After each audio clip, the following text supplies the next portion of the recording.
Իմ զրուցակիցը թուրքագետ Երևանի պետական համալսարանի արևելագիտության ֆակուլտետի թուրքագիտության ամբիոնի դոցենտ ԵՊՀ-ի հայագիտական հետազոտությունների ինստիտուտի հայ-օսմանական առնչությունների բաժնի վարիչ Լուսինե Սահակյանն է, ողջույն, այսօր Սահակյանների օր, այսպես տեսնում, Լիդիան է Սահակյան, եւ շնորհակալություն, որ եկաք։ Ես նույնպես շնորհակալ եմ։ Իմ ձեռքին է ձեր գիրքը, ուզում ցուցադրել մեր հեռուստաէկրաններին, ուրեմն հայոց ցեղասպանության զոհ կանանց եւ երեխաների փրկության գործը տեղեկատու դիվանի վավերագրերում Զավեն պատրիարքի զեկույցը ազգերի լիգային Հայաստանի իշխանությունները իհարկե ամեն ինչ անում են, որպեսզի մենք ցեղասպանության մասին էլ չխոսենք, չմոռանանք, բայց դուք եւ մնացածները, մեր հայրենակիցները իհարկե չեն թողնում մեր ժողովրդին, որպեսզի դա այդ մասին մոռանա եւ ասեմ այսօր այս գրքի ներկայացումն լինելու սիրելի գլենդելցիներ, Լոս Անջելեսցիներ, դա Հոնոլուլու ավենյուում, Մոնտրոզում, հայ կենտրոնում 7:30, եթե ժամանակ ունեք, համեցեք։ Եվ հիմա ուզում եմ ձեզ հարցնել, ինչեւ գրքի մասին խոսել է։ Հենց այսօր մենք իմացանք, որ Հայաստանի կառավարությունը բացական եզրակացություն է տվել ցեղասպանության շղթումը քրեականացնող օրինագծին։ Ինչ զգացողությունն եք ընդհանրապես։ Երբ որ դուք այսօր դեսպանի դեր եք տանում ամբողջ Սփյուռքում եւ նաեւ մյուս մեր գործընկերները, իսկ Հայաստանի իշխանությունը այո, եթե կարելի է։ Ճիշտն ասած, երբ որ մտածում ես, որ Հայաստանի Հանրապետությունում պետք է նման հարցադրում առհասարակ առաջանա, աբսուրդի ժանրից է, այսինքն եկել է մի այնպիսի իրավիճակ, մի այնպիսի ուրեմն մթնոլորտ է ստեղծվել, որ նման հարցադրման կարիք է զգացվում եւ ըստ էության իհարկե դա աբսուրդ է, որ կարող է Հայաստանում նույնիսկ գտնվեն մարդիկ, որոնք ժխտեն հայոց ցեղասպանությունը, բայց մենք այսօր ոչ մի նման բաներից չենք զարմանում, այնուհանդերձ, գիտեք, անկախ նրանից կժխտեն, չեն ժխտի Հիմա թուրքերը տարիներով տարբեր գործիքակազմերով փորձում են եւ ժխտել եւ ժխտման իրենց բիրտ մեխանիզմներն են մշակել, ընդգրկելով նաեւ շատ արևմտյան գիտական հարթակների, բայց ճշմարտությունը այնքան աղաղակող են, փաստերն այնքան աղաղակող են, մանրամասները, արխիվները նաեւ եւ անկախ տարբեր կոնյունկտուրաներից մեր մասնագետների կոնյունկտուրային մոտեցումներից մասնագետների պարտքն է շարունակել ուսումնասիրությունները, վերհանել հայոց ցեղասպանության առնչվող մանրամասները, նոր ուրեմն վավերագրեր, եթե դրանք գոյություն ունեն, շրջանառության մեջ դնեն եւ կարծում եմ, որ մասնագիտական դաշտը իր գործը կատարում է այս առումով։ Գիտեք, իմ մոտ այդպես շատ կարճ հարց առաջացավ։ Դուք դասախոսում եք, դուք նաև ներկայացնում եք գիրքը տարբեր տեղերում, հանդիպել է որևիցե հայ, որը այդպես կասկածի տակ դնի ցեղասպանություն։ Ոչ, չի հանդիպել։ Նման դեպք չի հանդիպել։ Փորձերը անհաջող են։ Նման դեպք չի հանդիպել եւ գիտեք ինչու, որովհետեւ ուզենք թե չուզենք հայոց ցեղասպանությունը որքան էլ ցավալի է, մեր ինքնության անբաժանելի մաս է կազմում եւ ոչ մեկ չի կարող դա գալ, ասել մոռացեք եւ արմատախիլ անել։ Կոնկրետ ես ունեմ իմ ընտանիքի պատմությունը, բազմաթիվ մարդիկ, բազմաթիվ հայ ընտանիքներ ունեն իրենց պատմությունը եւ ոչ մեկ չի կարող գալ մեր հոգուց, սրտից, չգիտեմ, մտքից դա ուղղակի այսպես վիրահատել, դա անհնար է։ Դա չի հաջողվել եւ խորհրդային իշխանություններին, չի հաջողվել եւ թուրքական տարատեսակ իշխանություններին եւ ոչ մեկ էլ չի հաջողվելու։ Դա ընդհանրապես այսպես արտաքին ինչ-որ բաներ են, որ թվում է թե տարատեսակ հայտարարություններ կարող են լինել ոչ մասնագիտական, այնուհանդերձ կա մասնագիտական մոտեցումը, հավասիկ այս գիրքը։ Տիկին Սահակյան, դուք ղեկավարում եք ԵՊՀ-ի հայագիտության հետազոտությունների հայ-օսմանական առնչությունների բաժինը։ Այո։ Կասեք ինչի մասին ընդհանրապես ինչ կա այնտեղ։ Մեր բաժինը շատ հետաքրքիր է 2008 թվականից գործում է հայագիտական հետազոտությունների ինստիտուտում եւ բաժնում ներգրաված են թուրքագետ, օսմանագետ մասնագետները տարբեր ուղղություններով ենք կատարում մեր ուսումնասիրությունը մի քանի կարևոր ոլորտներ են մեր ուշադրության թիրախային այսպես հարցերից դրանցից մեկը օսմանյան կայսրության էթնոքաղաքականությունն է սկսած դեռևս հիմնադրման իր ժամանակաշրջանից թե ինչպիսի տարբեր դարաշրջաններում ինչպիսի մեթոդներով է այն կիրառվել, ինչ նպատակներով է կիրառվել, դրա մեջ նաև մտնում է իսլամացման քաղաքականությունը, առանձին ուսումնասիրություններ կան այդ իսլամացմանը վերաբերող տարբեր դարաշրջաններում նորից, նաև այդ ծիրում ուսումնասիրությունները կատարվել համշենահայերի պատմության վերաբերյալ կոնկրետ ես ունեմ մենագրություններ, նաև ֆիլմեր։ Իսկ այսօրվա Թուրքիայի քաղաքականությունը արդյոք լիարժեք նույնն է կրկնությունն է։ Մենք նաև մեր ուսումնասիրության այսպես ուշադրության կենտրոնում են պատմագիտական այն հարցերը, որոնք այսօր նաև թիրախավորված են թուրքական այդ գիտական ուրեմն շրջանակում, որոնք ինչպես ասացիք նաև ժխտում են ընդհանրապես հայոց պատմությունը, հայկական մշակույթի դերը եւ այսպիսի հարցեր ենք ուսումնասիրում, նաեւ լեզվական, մշակութային, մեր բաժինը ստեղծել է առաջին օսմաներեն դասագիրքը հայ ուսանողների համար, հիմա աշխատում ենք նաեւ տարբեր թուրք գրականության եւ նաեւ այդ շրջանի արևմտահայ գրականության համեմատական զուգահեռների նաեւ հայերի ունեցած դերը առհասարակ մշակույթի վրա այդպիսի մի դասագրքաստեղծ այսպես ծրագիր ունենք հայատար ղփչաղեր են ձեռագրել են մեր ուսումնասիրության ուշադրության կենտրոնում ինչպես նաև Երուսաղեմի հայոց պատրիարքարանում պահվող հայոց ցեղասպանության եւ հայկական հարցին վերաբերող ամենամեծ իր ծավալով եւ իր փաստական ընդգրկումով ամենամեծ եւ ամենից արժեքավոր արխիվի ուսումնասիրությունը մասին ԿՊԱ-ականները գիտեն ոնց է չեն փակել Չէ մենք կատարում ենք այնպիսի աշխատանքներ որից կարող են նաեւ իրենք օգտվել եթե կա ցանկություն որովհետեւ ընդհանրապես նայեք ես մի կարևոր հանգամանքի վրա եմ ուզում ուշադրություն սևեռել որն է թուրքական քաղաքական մտքի եւ մեր քաղաքական մտքի էական տարբերությունը թուրքական քաղաքական միտքը մշտապես հեմվում է իր մասնագետների ստեղծած ուսումնասիրությունների այդ բյուրեղացրած այդ արդյունքների հենքի վրա, այսինքն եւ համասարանները եւ զանազան գիտական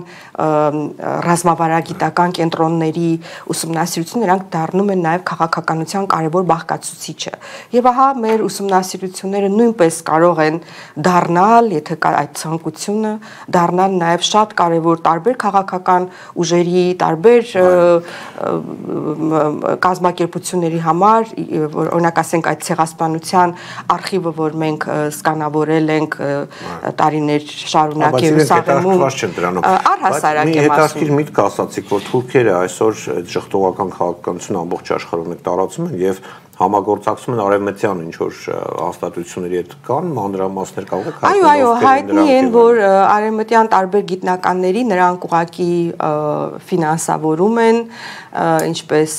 Ջասթին Մաքքարթնին ընդհանուր նաև ինչու՞ չէ գրվել է այդ մասին ասվել են նաև հայագիտական որոշ կենտրոններ կան որոնք թուրքական թեզերն են պաշտպանում առաջ տանում այո հայկական ցակումով կան այդպիսի ուրեմն ուսումնասիրություններ բայց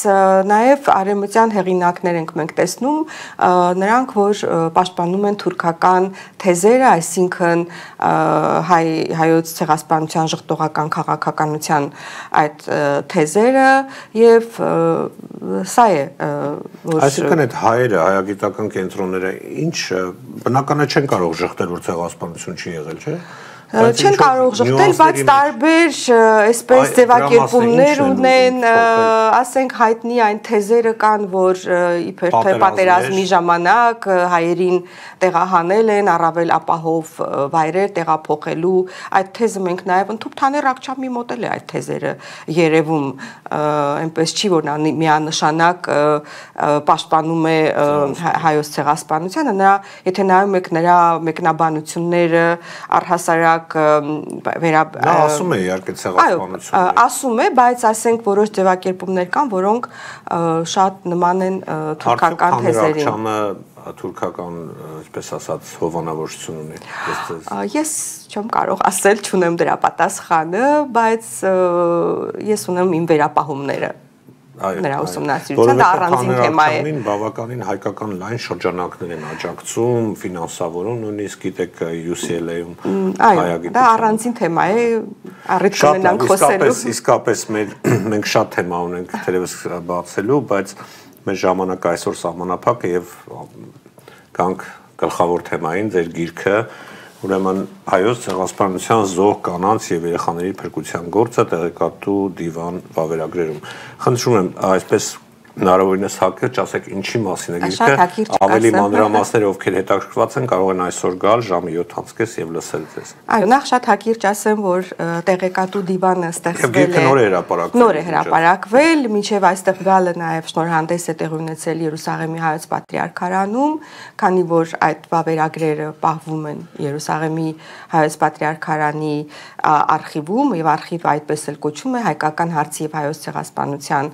արխիվ, որը 1922 թվականին Զավեն պատրիարքի այսպես արդեն կանխազգացումով, որ քեմալականները պետք է մտնեն պոլիս, նա կարողանում է դեռևս 15 թվականին ստեղծած տեղեկատու դիվանի արխիվը 11 արկղ, այսինքն 25 դոսիեներից բաղկացած դուրս հանել, գաղտնի ճանապարհով ուղարկել Մանչեսթեր, այնտեղից Մարսել եւ 38 թվականին այս արխիվը հանգրվանում է ի պահ է տրվում Երուսաղեմի հայոց պատրիարքարանին։ Ինչ է այս արխիվը ինձ ներկայացնում, զինադադարից հետո, երբ Զավեն պատրիարքը վերադառնում է Աքսորից, նորից իր աթոռն է ստանձնում պատրիարքական, նաեւ հնարավորություն է տրվում անգլիացիների այսպես աջակցությամբ, հատկապես բարձր հանձնակատարների տարբեր դաշնակից երկրների, բայց հատկապես անգլիացիների, ուրեմն ստեղծել տարատեսակ հավաքել նրանց նաև այսպես հորդորով հավաքել տարատեսակ այն ինչ վերաբերում է հայկական հարցին հայոց ցեղասպանությանը ամենափոքրիկ թերթոնն անգամ, որոնք մանրամասներ են բերում այդ ոճրագործության մարդկության դեմ այդ ամենամեծ հանցագործության վերաբերյալ, քանի որ ստեղծվել էին օսմանյան ռազմական այտյաններ եւ այնտեղ պետք է դատապարտվեին հայոց ցեղասպանության կազմակերպիչները, իրականացնողները, մասնակիցները եւ հայկական կողմը հանձինս Պոլսո պատրիարքարանի իրավական կողմեր հանդես գալիս եւ հարկավոր էր որպիսի այդ դատական գործընթացներին ներկայացվեին այդ համապատասխան հիմնավոր փաստարկները եւ ահա այդ նպատակով այն ժամանակ Զավեն պատրիարքի հովանու ներքո մեր ուղղակի հիացմունք առաջացնող այդ մարդկանց նվիրումը այդ ուղղակի նրանք անտեսելով անձնական իրենց կարող են շատ վտանգների ենթարկվել Արշակ Ալպոյաջյանը ուրեմն այստեղ Գրիգոր Դավիթյանը, Արաքել Չաքրյանը, Զորա Զորայանը, այսինքն անուններ, որոնց պետք է մենք միշտ հիշենք եւ մեր երախտիկը հայտնենք, որովհետեւ այս մարդիկ քրտնաջանորեն հավաքել են այս բացառիկ արխիվը եւ այստեղ կարող եք տեսնել տարատեսակ օսմաներեն, հայերեն, ֆրանսերեն, անգլերեն լեզուներով նամակներ, զեկուցագրեր, վիճակագրական ցանկեր եւ նաև այդ աշխատանքի ընթացքում, երբ որ մենք պատրիարքարանի հետ համատեղ համասարանի սկսեցինք այդ արխիվի, այո, այդ սկանավորման աշխատանքները թվայնացման, այնուհետև առաջացավ հարց ստեղծել ուրեմն առաջին ժողովածուն կատալոգը մայր ցուցակը տեղեկագիր մատյանը, որից հետո նաև մենք աշխատանքների ընթացքում շարունակական է լինելու առաջի հատորը եղավ այստեղ շնորհանդես նաև Երևանում, երկրորդ հատորը նույնպես հրատարակության ընթացքում է, մենք որոշեցինք նաև առանձին այդ դոսիեները հրատարակել, եւ սա առաջի դոսիեն է, որը 1920 թվականի 20-21 թվականների ընթացքում ներկայացվել է Ազգերի լիգայի, Ժնևի կենտրոնական կոմիտեի պատերազմի զոհ երեխաների փրկության նվիրված այդ միության, օգնության միության հայկական բաժնի զեկույցն է, Զավեն պատրիարքի զեկույցն է եւ նաեւ այլ զեկույցներ, որոնք մանրամասն ներկայացնում են հայոց ցեղասպանության տարիներին եւ նաեւ նախապատմությամբ եւ մինչեւ քեմալականների մուտքը պոլիս հայ կանանց եւ երեխաների որբերի իրավիճակը, նրանց փրկելուն ուղղված աշխատանքները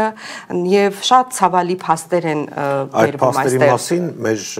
Լոս Անջելեսի հայերը կարող են, եթե հետաքրքրված են, կարող են այսօր ավելի մանրամասն իմանալ ժամը 7:30, ուրեմն Մոնտրոս թաղամասում 2633 Հոնոլուլու ավենյու կարող են այցելել եւ կլսեն այդ բոլոր մանրամասները, թե ինչպիսի ճակատագիր են ունեցել ընդհանրապես